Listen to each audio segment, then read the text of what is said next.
ಆಯಿತು ಭಾಷೆ ಕಲಿಬೇಕು ಅಂತ ಹೇಳಿದರೆ ನಮ್ಮ ರಾಜ್ಯದಲ್ಲಿ ಇನ್ನೂ 18 ಭಾಷೆಗಳಿದ್ದಾವೆ.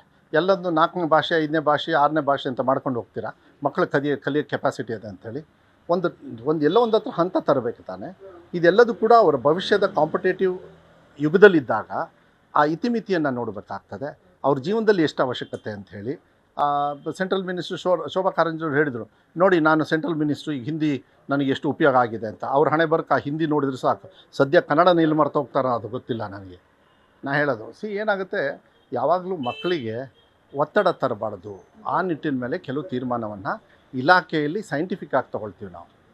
ಸೈಂಟಿಫಿಕ್ ಆಗಿ ನೀವು ಹಂಗಾರೆ ಓಕೆ, ಒಂದು ಪ್ಲ್ಯಾನ್ ಮಾಡಿ, ನನ್ನನ್ನು ನರೇಂದ್ರ ಮೋದಿಯವ್ರಿಗೂ ಇದು ಕಲಿಬೇಕು ಅಂಥೇಳಿ ಹಿಂದಿಯಲ್ಲಿ ಪ್ರಶ್ನೆ ಕೇಳ್ರಿ. ಹಂಗಾದ್ರೆ ಆಗ್ತತಾ ಅದು? ನಾವು ಮಾತಾಡೋದು ಯಾರಿಗೆ? ಫಸ್ಟು ನಮ್ಮ ರಾಜ್ಯದ ಜನರಿಗೆ ನಾವು ಮಾತಾಡಬೇಕು. ಅದು ಯಾವ ಭಾಷೆಯಲ್ಲಿ ಮಾತಾಡ್ತೀರಿ ನೀವು? ಕನ್ನಡದಲ್ಲಿ ಮಾತಾಡ್ತೀರಿ. ಆಮೇಲೆ ನೋಡೋಣ.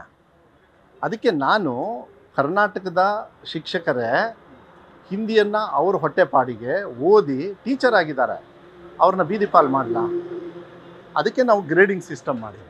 Grading system which will not effect their result. Percentage ಅಂತ ಹೇಳಿ ಬರುತ್ತಲ್ಲ, ಹಿಂದಿನೂ ಸೇರಿ ಸುಮಾರು 1,50,000 ಮಕ್ಕಳು ಫೇಲ್ ಆಗ್ತಾ ಇದ್ದಾರೆ. ಅವರೆಲ್ಲ ಕನ್ನಡಿಗರು. ಕನ್ನಡಿಗರಿಗೆ ಫೇಲ್ ಮಾಡೋದು ಶಿಕ್ಷಣ ಸಚಿವರ? ಕನ್ನಡ ಬರಲ್ಲ, ಕನ್ನಡಕ್ಕೆ ಆದರೂ ಮಧುವರು. ಹಂಗಾರೆ ಮಕ್ಕಳಿಗೆ ಆಗೋದು ಬೇಡವಾ?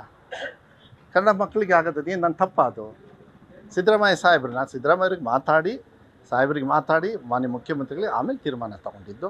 ಇದು ಭಾಳ ವರ್ಷದ ಬೇಡಿಕೆಯೂ ಕೂಡ ಇತ್ತು. ಪಕ್ವವಾಗಿ ಆ ಟೈಮನ್ನು ತೊಗೊಂಡಿದ್ದೆ.